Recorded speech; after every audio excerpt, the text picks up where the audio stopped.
The building is an old one, so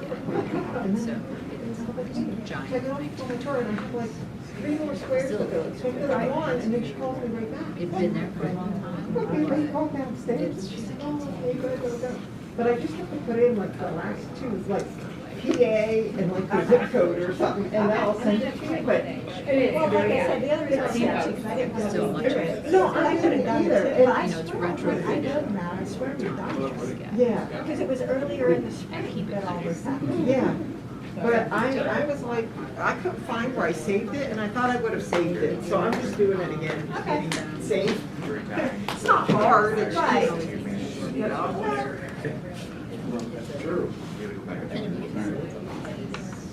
Sounds like that. Yeah.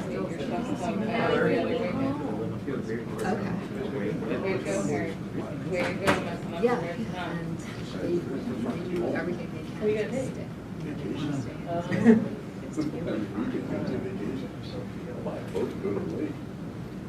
She says, wait, you just bought me a Jeep, you can't buy a boat. Service organizations. With options. I'm here. Likely farther away. But she really was good.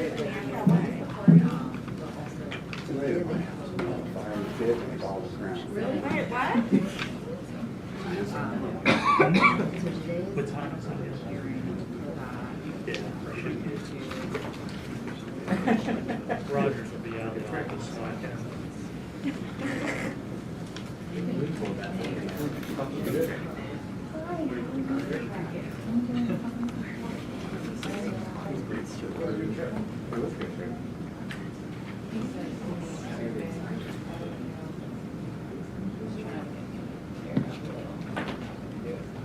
so they got 8 minutes later. Just as the time.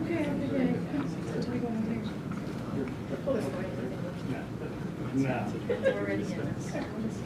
Yeah.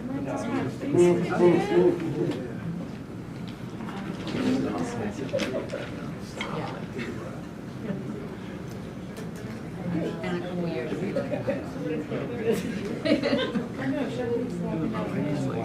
When here, she's got a tissue, I was like, are you serious?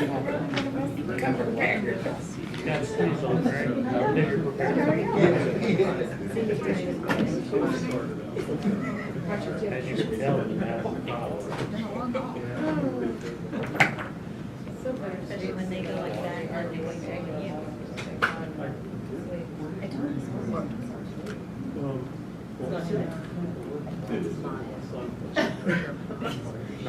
It's only line. Time is just better than.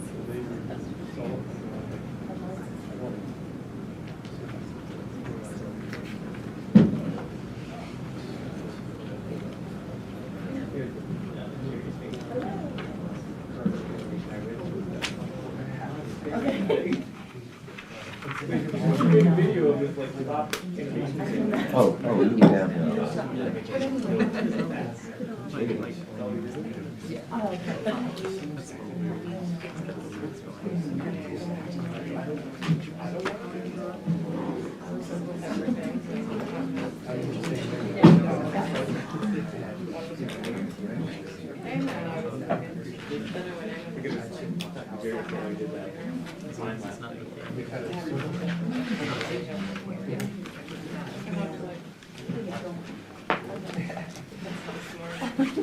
Make sure you're gonna have it. This is what I got. Did you get a letter? We did. Okay. Are you guys ignoring stormwater in particular? No, we just haven't addressed it yet. That was my question. I mean, we did get out the other letters. Just water and sewer though. Right, right. Well, you could raise that, tell us, educate us. Well, we were gonna have another meeting, right? You Yeah, guys wanted us to come back.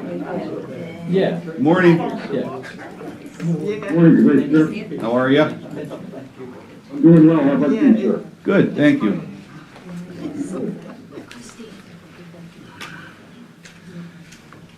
Good morning, Mr. Smith. The other two commissioners greet you also.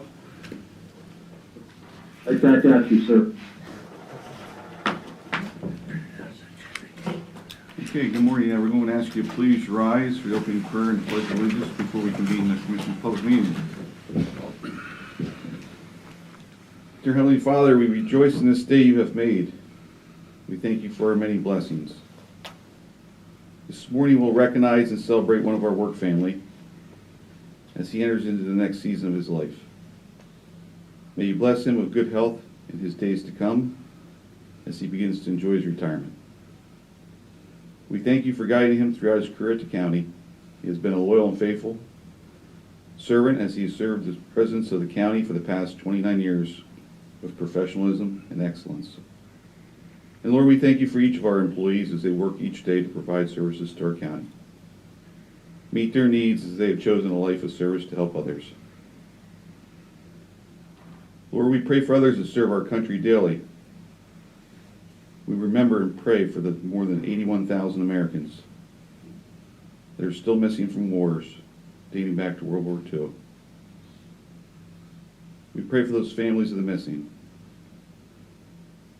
Father, as we remember those tomorrow on POW MIA Day, let us never forget those that fought and continue all efforts to bring them home to their families. Lord, as we look towards the skies this Sunday, we'll celebrate the 75th birthday of the Air Force. We thank you for those that serve to protect our skies. Bless and protect those men and women and all that serve our country. Lord, guide our meeting this morning. May it be one of unity that brings glory to you. May your wisdom shine down and guide us as we make these decisions. These things we humbly pray and ask in your name. Amen. I pledge allegiance to the flag of the United States of America and to the republic for which it stands, one nation, under God, indivisible, with liberty and justice for all.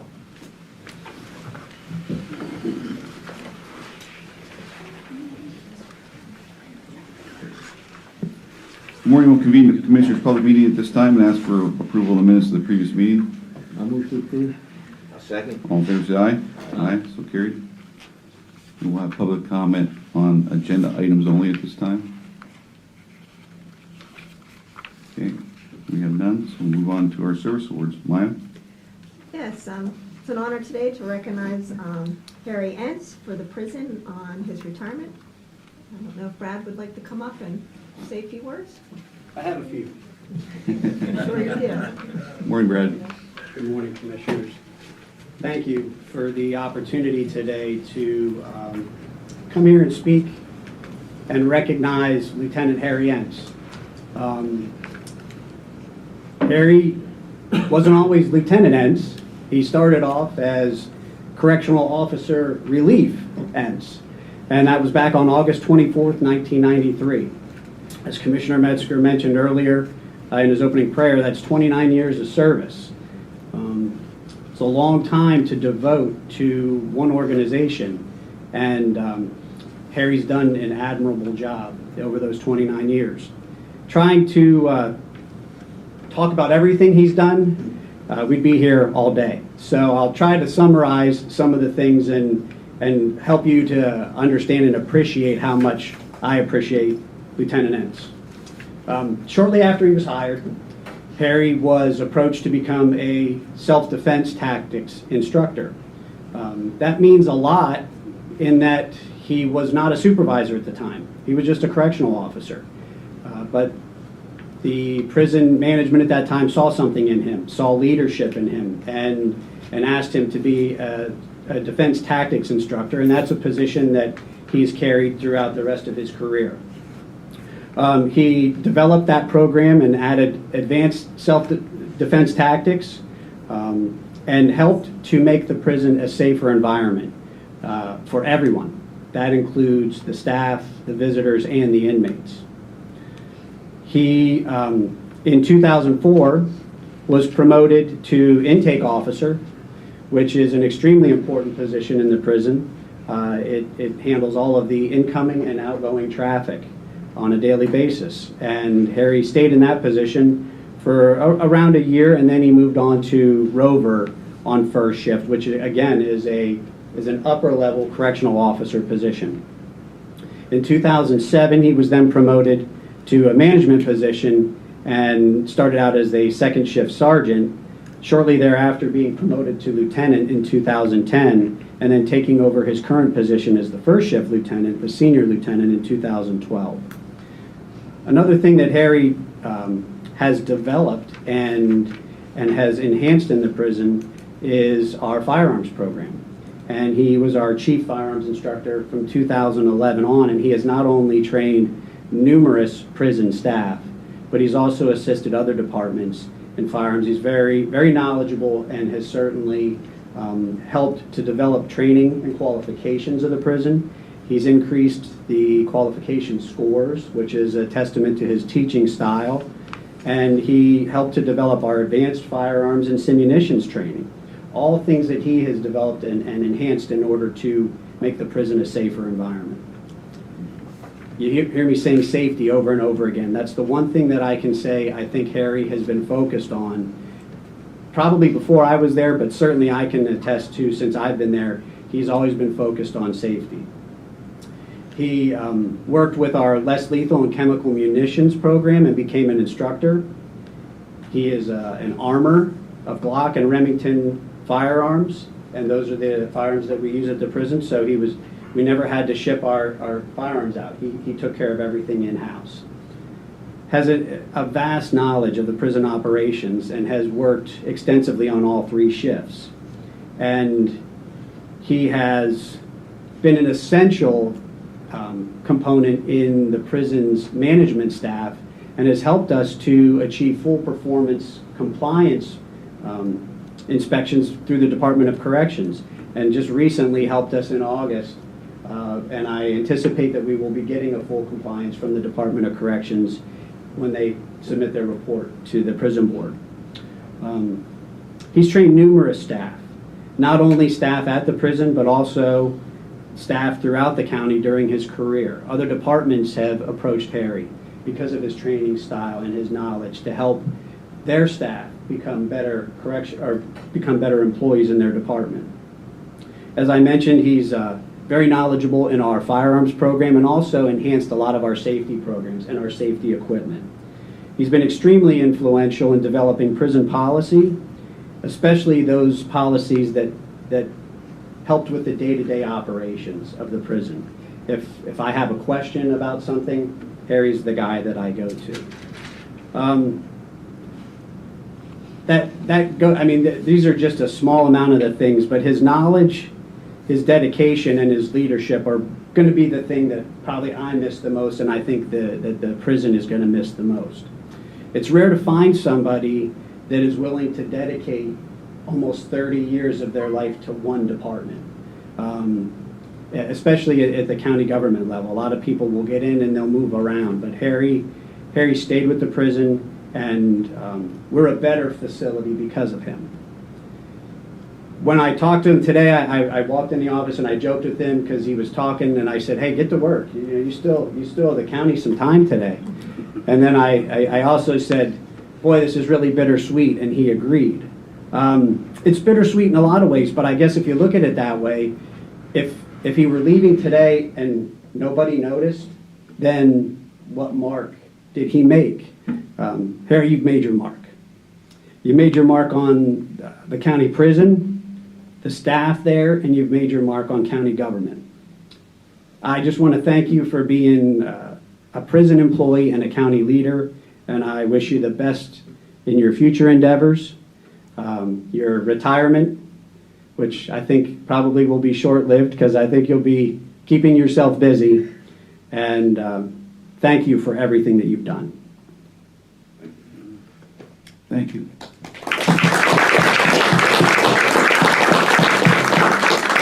Harry, would you like to say anything? Oh, I guess I can say something.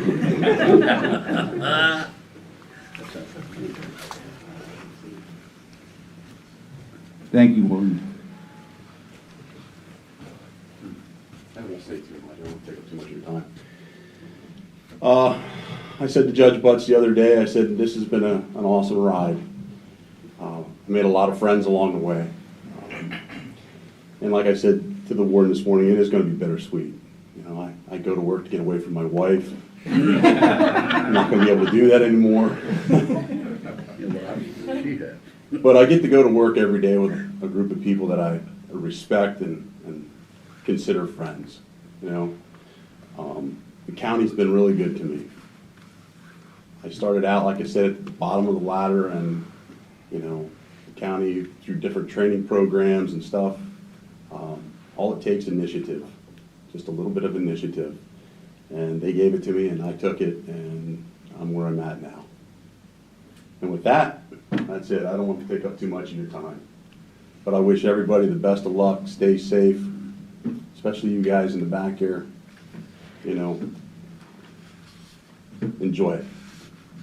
Okay? Thank you. Harry, you want to hang out one second?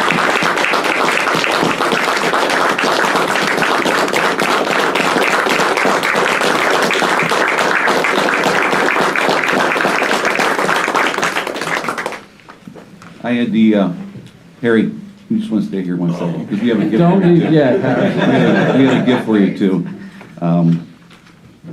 I worked with you directly, and Brad said some words that hit you right on the head. You know, the professionalism, the dedication, and you did rise up through the ranks, but you did through hard work, and you were always dedicated. And just so the public understands, you didn't have to do this training. You didn't have to train people. The extra stuff that you went in above and beyond to help your staff, help your coworkers stay safe, and the monies that you saved taxpayers, because otherwise we have to send those individuals someplace else, overnight stays at hotels and travel expenses, and we could do it right in-house with you. And you didn't do it for selfish reasons. You did it because you cared about where you worked. And that's a characteristic that you look for in any employee. Someone who cares about what they're doing, cares about the service they're delivering. It's just not a paycheck. It was never just a paycheck to you. You cared about what you were doing. And, you know, Brad summed it up. This facility is a better place because of you. You left an imprint. It's going to be a very big imprint to try to fill, because you've created a legacy over there that other guards who come under you can learn from and take those skills and assets and apply them to their daily job. So thank you for your dedication, your years of service. You're going to be missed. And again, on behalf of everyone in the county, thank you. Harry, if I was in Hollywood and I was a director and looking for somebody to cast the part of lieutenant in prison, and you interviewed, it would be you. With everything that you've done for our prison, for our county and our taxpayers, and you have to understand that, you know, these guys don't walk around with guns, right? And when you walk in and you see Harry, he's intimidating enough to say, okay. So thank you for your service, Harry. So, Harry, two things. First, we better be careful. Our spouses may send us to work to get away from us, right? No, joking. I'm sure your spouse is going to be thrilled to have you around. But also, you know, in listening to the warden, he said you made your mark on the prison and the county. You also made it on the inmates, right? Because when an inmate is taken into the prison, one of the biggest responsibilities we have is to make sure that they leave safely. And by creating a safe prison, you did that. And that's extremely important. I mean, it's important for families that have someone who's incarcerated. It's important for the prisoners themselves. And the other thing that struck me was how you took the initiative to do all these things. As Commissioner Metzger said, you did all this on your own. No one sat there and said to you, create a firearms program. No one said to you, create a self-defense program. So we don't have to use other things like batons, etc., right? Self-defense.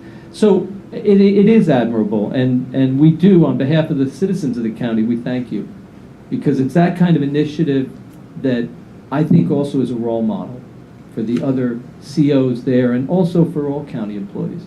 So enjoy your retirement. You've earned it, and I don't think, I hope it's not bittersweet. I hope it's an opportunity for you to get out and just take all that initiative and channel it and enjoy that you don't have to be coming every day, right? Rain, sleet, snow. That prison goes 24/7. So thank you very much. Yeah, I also want to add that since COVID, you have helped navigate a very difficult ship. And it continues to be a very difficult ship. With lack of staff and, still a lot of the COVID places in place because you're in lockdown facility for 24/7. You've helped guide that ship. And it's been extremely difficult. So we thank you for that too. We have a gift for you. Want to give to you and then get a picture with you. Okay. Great, thank you.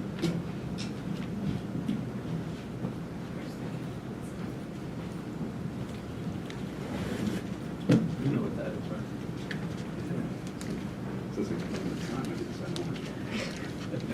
You're gonna be busy.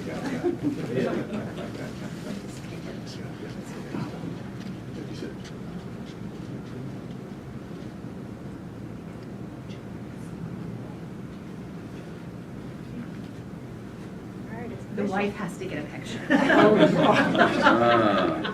And no, I don't want him being home on his Saturdays to work, Sundays to work. Let's have a hand for the wife.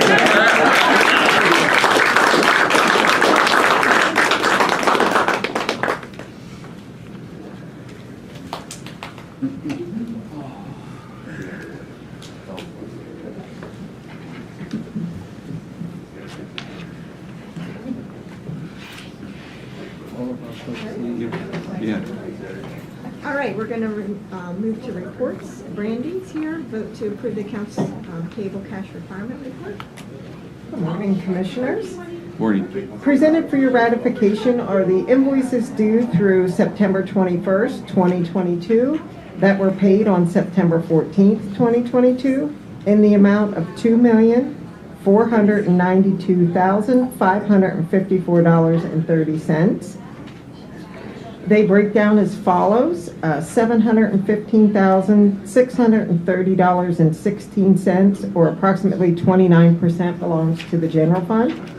$27,350.96, or approximately 1%, are grants and other sources. Approximately 65%, or $1,630,683, are pass-through dollars. And $118,890.18, or approximately 5%, belongs to RMS. Do you have any questions this week? Do you remember what the majority of the pass-through was? Children and youth. The biggest That's one what- is their Title 148 quarterly advance came through. That's like $1.2 million of that. And then they had some other smaller grants passing through. Thank you. Yep. Have a motion? I'll move to approve. A second. Any further questions or discussion? Hearing none, all in favor say aye. Aye. Aye. Thank you. Thank you, Brandy. The next item is myself. It's a vote to approve the contracts approved by the Director of Administration for the month of August. And as you will see, there were 11 of those. Okay, any questions on these? We have a couple of legal services, monitoring alarm system, renewal, sort of The majority of them are renewals. renewals, things that we normally purchase. Yep. I'll move to approve. A second. All in favor say aye. Aye. Aye, so carried. All right, we'll move to personnel actions. Jess is out at a conference, so she asked me to do her items for her. So I'm going to start with the personnel actions. The first one is RMS. Jeffrey Lynch, he's a lead operation, full-time promotion. It's a pay grade 7, $22.20 per hour, 80 hours per pay period. The transfer date is estimated at 9/18/22. Okay, just want to go through all of them. Sure. Thank you. Adult probation, Reagan Sellers, adult probation officer, full-time replacement, pay grade 8, $20.10 per hour, 80 hours per pay period. Anticipated start date is 10/10/22. And facilities management, we have Ryan Morgan, custodial worker, full-time replacement, pay grade 2, $12.21 per hour, 75 hours per pay period. Anticipated start date 9/26/22. Information technology, Wayne Roche, consolidated service specialist, part-time new position, pay grade 4, $13.42 per hour, not to exceed 1,000 hours annually. Anticipated start date is 9/26/22. And in courts, Judge Carlucci, Ruth Diaz, Executive Secretary, full-time replacement, pay grade 5, $30,725.75 per hour, 75 hours per pay period. Anticipated start date 9/26/22.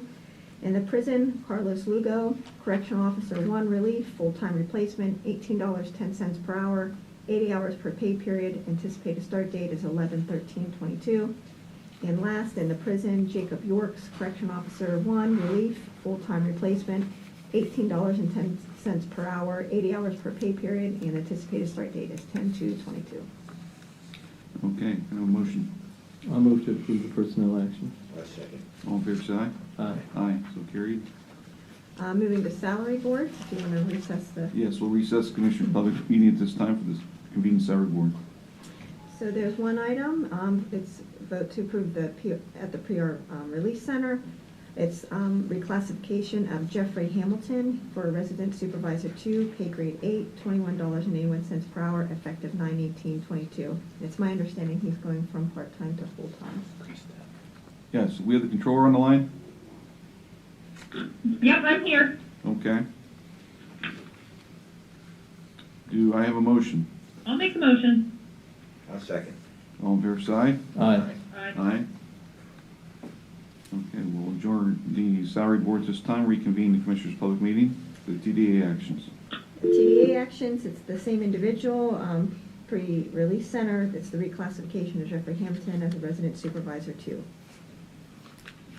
Okay, a motion. I'll move to approve. A second. All in favor, say aye. Aye. So carried. We'll recess Commissioners' Public meeting at this time for the Community Development Block Grant public hearing. Kristen? Morning. We'll convene the public hearing. So this public hearing is this is the final public hearing for the federal fiscal year 2022 CDBG application, Community Development Block Grant. And this is for the county as well as the county on behalf of South Williamsport Borough, Montoursville Borough, and Jersey Shore Borough. So the total allocation for 2022 is $597,566. Pardon me, I have to read a whole bunch of numbers. The projects that were selected for funding is as follows. Lycoming County, the YWCA Building Renovations Phase 2, $120,000. State Route 44 Mainline Reconstruction is $112,138, and administration $46,500 for a total of $278,638.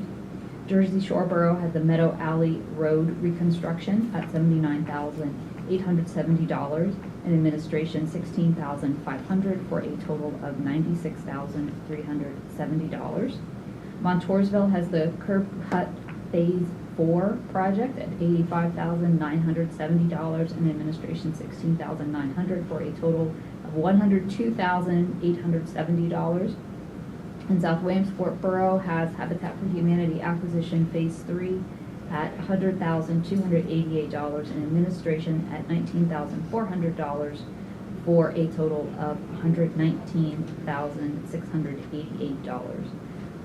On your regular scheduled meeting action items is a resolution to submit the federal fiscal year 2022 CDBG application. That resolution not only authorizes the submittal of the application, but it authorizes the chairman of the board of commissioners to execute the necessary signature documents in order to get that application submitted. There is a fair housing resolution, which is annually required by DCED to reaffirm the county's commitment to fair housing. And the Section 504 resolution. The county has a Section 504 grievance procedure, and this resolution reappoints Chief Clerk Matt McDermott as the compliance officer for Section 504. So at this time, if there are any public comments on this, I know we do have some representatives from FWSA, so I don't know if you wanted to say a few words, but otherwise, any other public comment? Okay.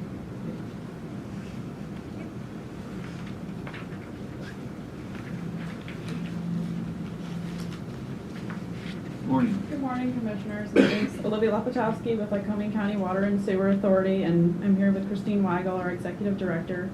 We just wanted to come here this morning to express thanks for your consideration of the CDBG grant funding for the State Route 44 project in Limestone Township for the water system there. This project involves replacement of a 2-inch water main with a 6-inch water main. This section of the water main has experienced pressure issues over the years and water main breaks. So it would help a lot of customers in this area. Has a significant cost to this project, and we are partnered with DEP's Professional Engineering Services Program to work on the engineering portion of it, and it's part of a larger project, but we just wanted to express our thanks for your consideration of grant funding towards it. Thank you. Is your dad doctor? Tell myself. So if there's no other public comment at this time, you may recess the hearing and reconvene the regular meeting. Okay, we'll adjourn the public hearing. At this time, we'll reconvene Commissioners' public meeting for the action items. Ma'am. Yeah, and Kristen's up here to discuss those resolutions. So you want to hit just 8.1 through 8.3? Sure. Okay. 8.1 is the Fair Housing Resolution, which is Resolution 2022-18, which is, again, the fair housing commitment of the county and those OBO communities on behalf of communities. The 8.2 is the resolution appointing the Section 504 compliance officer, which, as I mentioned, is continuing to be the chief clerk of procurement and establishing the grievance procedure. 8.3 is the resolution to approve the submission of the application to the Pennsylvania Department of Community and Economic Development, DCED, for federal fiscal year 2022, and it, as I mentioned, authorizes the chairman to execute those signature documents. All right, we have 8.4 if you want to grab that. I one. do, I can. Sorry, I forgot about that. 8.4 is to approve an amendment to the CDBG CV, which was the Coronavirus Response Fund grant agreement with DCED. This extends the contract, I believe, through May 31st of 2023. It was currently set to expire November 1st. Okay. Can I have a motion for action item 8.1 through 8.4? I'll move to approve. I'll second. Any questions or discussion on any of the action items? Hearing none, all in favor say aye. Aye. Aye.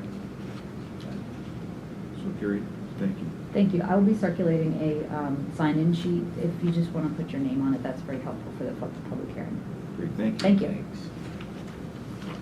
8.5 is myself. It's vote to approve emergency resolution 2022-17 for the purchase of an X-ray machine for the Health and Wellness Center. This is primarily due to supply chain issues that made the time of delivery a real issue. So as a result, we can only go through one source, so we had to make an emergency purchase to ensure the timely opening of the facility. Is that on CoStars? It's not. Oh, it's not? No. Okay. Which is hence why we had to do the emergency resolution. If it was purchased off the CoStars, Oh. it wouldn't be, it'd be a non-issue. Right, gotcha, okay. But this is, this is not your normal. Quotes. Huh? Or is this? It's just a one, yeah, it's just a one source. This is strictly for, this is not like an X-ray machine. This is truly an X-ray, medical X-ray machine. Yeah, so it has to go through, particular requirements, and there's a facility that provides that. But just due to the time, we had to either get it in, we couldn't hold off on doing the bid process. Do we have any idea whether the price is within the range of what the price should be? It is, yes. Okay. Mhm. So you made some calls, or you? Yeah, I worked directly with Doug Forrester. It was, honestly, we talked about it, and even Dave couldn't attest to it. We were on phone calls together collectively discussing it, and unfortunately, this was like the best solution in order to get it here timely. I take it they're not a lot of places. Just so you know, there are limited suppliers of this product, and Integrity, through Doug Forrester, confirmed that they have a working relationship with this company and know that the pricing is fair and competitive. So the pricing was consistent with what they've paid for that piece of equipment in other facilities. Is that what you're saying, Mr. Smith? Yes, sir. Okay. And we have the price? Yeah, it's $54,000. $54,190. Okay, that'll save a That'll save money in the long run. That'll save money in a lot of Even in money. the short run. Yeah. Okay, I'll move to approve the emergency resolution. Second. All in favor, say aye. Aye. Aye, so carried. 8.6, Jason York's vote to approve repair to the 2013 excavator with best line equipment. Morning. Morning, Commissioners. 8.6 for your approval is the final drive repair of our 2013 Doosan excavator from Best Line Equipment in the amount of $14,561.21. This comes out of our normal budgeted maintenance and repair line items that we keep for all of our equipment. This is the parts, and then we'll be doing the work. The RMS staff will be doing the work? Okay. So it's $14,561? Yes. And 21 cents. Commissioners, did you want him to move forward through 8.7 and 8.8 Yeah. with your comment? Let's take one at a time. Okay. I'll move to approve the purchase. All in favor, say aye. Aye. Aye, so carried. Commissioners, 8.7, approve an amendment to the agreement with Accent Wire. This is a 3-year extension. This purchasing wire for our recycling center, the wire is used for baling of the product, whether it be fiber, aluminum, whatever. When we bring a product out of the baler, the wire wraps around it and maintains its integrity for transportation and shipping. The problem with purchasing wire is it is on such a fluctuating market, and it is always hard to get a quote from a company that will be a quote lasting 5 days. So I know that Steve Sims, our business manager, and Maya have been working with them to attach it to a market, a standard, and they have agreed to continue to do that for another 3 years. So. Okay. It's that same process we're kind of doing with like our food products, all of that stuff. They will not, companies just won't give you a quote for 30 days anymore. No. Okay, I have a motion. I'll move to approve. All in favor, say aye. Aye, so carried. Commissioners, lastly, 8.8, approve an engine overhaul our 2013 Mack recycling truck with Susquehanna Motors. This is in the amount of $40,207.04. Our 2013 Mack needs an overhaul. It has 16,937 hours on it. We're having some issues with it, so. As we've discussed with our budget hearings about just trying to get equipment, new equipment, we are trying to maintain what we have and keep it up. So, and this will come out of our normal maintenance and repair budgets that we always set up aside every year for our operating budget. Motion? I'll move to approve. I'll second. Any questions for the director? Hearing none, all in favor, say aye. Aye. Aye, so carried. Thank you, Jason. Thank you, Commissioners.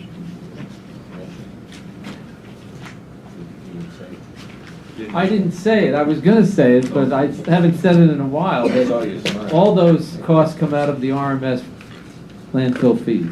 Thank you, sir. Not our taxpayers' property taxes. No, and actually, in all seriousness, the other day we were having a conversation, and we said, the landfill is a business, $20 million business that puts into the general fund close to $2 million a year after it pays for 70 jobs, 70 health care benefits, 70 pension benefits.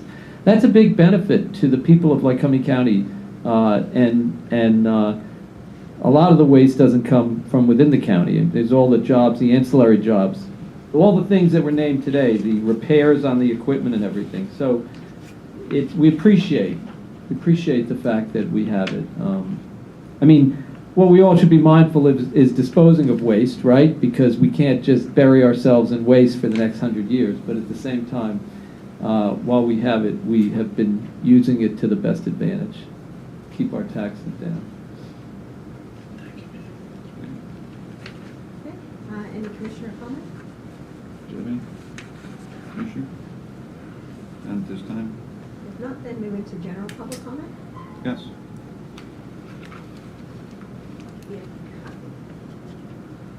Morning. Thank you.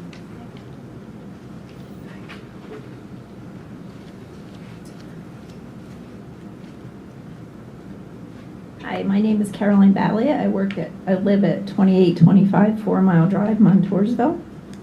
I'm representing the League of Women Voters of Lycoming County today. I've written a letter to the commissioners. Dear Lycoming County Commissioners, please accept this letter on behalf of the League of Women Voters of Lycoming County. The League of Women Voters of Lycoming County holds the Office of Voter Services under the direction of Forrest Lehman in the highest regard for conducting Lycoming County elections with integrity. Regarding the current controversy regarding the legitimacy of the 2020 election and the accuracy of the electronic voting machines being used in Lycoming County, we do believe that transparency is important, but not if the effect is a violation of the sacred right of the voters' privacy and ability to cast their ballot. During interactions with the Lycoming County League, Forrest Lehman has presented himself in a competent and professional manner. He has attended our meeting whenever requested and answered any questions to provide us with accurate information regarding voting processes. We appreciate the hard work that his staff does on a consistent basis and feel that any accusation of irregularities are unwarranted. In accordance with the League's mission, the state's office position in brief is as follows. League of Women Voters of PA supports effective election laws that guarantee a citizen's right to vote, ensure that elections are accessible, transparent, fair, and secure, promoted universal voter participation, and provide voters with meaningful choices when they go to the polls. We believe that the Lycoming County voting process unequivocally allows those goals to be met. Thank you for your time. Respectfully, League of Women Voters of Lycoming County. Thank you. Thank you. You know, I want to thank you for coming today. You're an organization that we don't hear a lot about, but does very important work, nonpartisan, non-political, just making sure that everybody in our society is able to exercise their vote, and as you said, to do it in a private manner, but which is also the ability to do it. So we really do thank you for coming forward to let us know this. Any other public comment at this time? Tom's hiding around the corner over there. Hi, Tom. Maureen.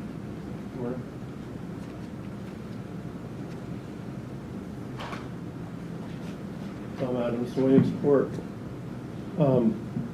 We appreciate the time once again for the meetings we've been having on the elections and voting and things like that. It's important. I'd love, like I said before, how the process works, especially in a rural community such as our county. Reminds me of back home when I was younger. You see the neighbors getting together, families getting together, and people going out voting in the precincts at the wards. And yeah, there has to be some level of seriousness, but I do enjoy the camaraderie between the workers and the people coming in to vote. It's not just, you shut up and don't say anything, don't talk. It's good people converse, and I think it's great, because I was a poll watcher. And not to have the misconception that the idea of the poll watchers, once again, is that they're just to observe and, see if there's anything anybody might have questions to. I learned a lot, and I knew poll workers worked hard. I knew their hours are long. I was there the whole day, from the start to all the way to the end, and there were times it was a little noisy. I couldn't quite hear everything, but it's just you see people working in honesty and integrity, and that's what I like to see. I do want to reiterate, though, if there was any ill thoughts towards or misconceptions, or maybe some people may have displayed maybe not negative attitude toward Forrest. I think they were probably just, if there was any displayed, it may have been just a brief thing or something, because I know everyone I've spoke with, we all hold him in high esteem and high regard. A man of integrity. I know he has to do his job. And the issue isn't with anything with the people working at the polls, anything with just the process. We see it here, how it works. It's machinery that we don't trust, because It's not the workers that we think are tampering with the machines. The thumb drives can be corrupted before they're even touched. I mean, they can the machinery can be corrupted before it even comes to the place, to the precincts. They can receive satellite signals. That's how this stuff works, and that's how they get corrupted. And they can also receive signals just through the air, just like through your how your phones work. But that's the only reason we'd like to see more of a hand count with paper ballots, just to back up.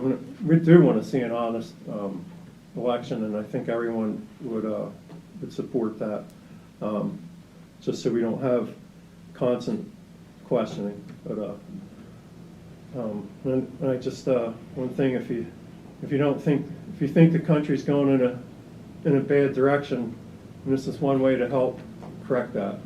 Thank you. Thank you, Tom. Any other public comment at this time? Any online? There's none. Okay, we've completed our agenda, so we'll be back here on Thursday, September 22nd at 10 a.m. Thank you, everyone.